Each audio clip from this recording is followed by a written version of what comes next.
তো কতগুলো হল সংসদ বা ফলাফল কতগুলো হলের ফলাফল এখন পর্যন্ত প্রস্তুত হয়েছে এবং সেটি কোন পর্যায়ে রয়েছে এবং ফাইনাল ফলাফলের জন্য আমাদের আর কত অপেক্ষা করতে হবে বা আমাদের জাহাঙ্গীরনগরের শিক্ষার্থীদের যারা তাকিয়ে আছেন অধীর আগ্রহে আপনার এই ফলাফলের জন্য কতক্ষণ অপেক্ষা করতে হবে? ধন্যবাদ।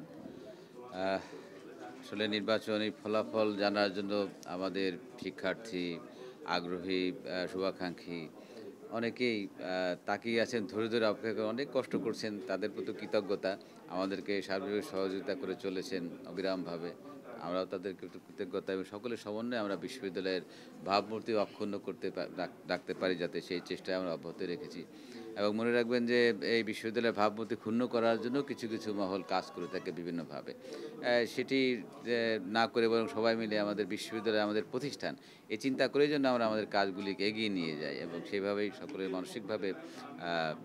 মানসিক যে বিষয়টা সেটি সাথে রেখেই মূল দায়িত্ব পালন করা হচ্ছে বিশ্ববিদ্যালয়ের ভাবমূর্তি যাতে অক্ষুণ্ণ থাকে। তা আমাদের এ পর্যন্ত নির্বাচনী যে ফলাফল তো প্রকাশ করিনি আমরা, আমাদের গণনা প্রক্রিয়া চলমান এবং এর মধ্যে আমরা ৩টি বাদে প্রায় সবগুলির হল সংসদের নির্বাচন আমরা ভোট গণনা সমাপ্ত করতে পেরেছি এবং এর ফলাফল প্রকাশ করতে পারবো, কিন্তু সবগুলি একসাথে করে আমরা ফলাফল প্রকাশ করব। এবং হল যে ৩টি রয়েছে এর মধ্যে বীর প্রতীক তারামন বিবি,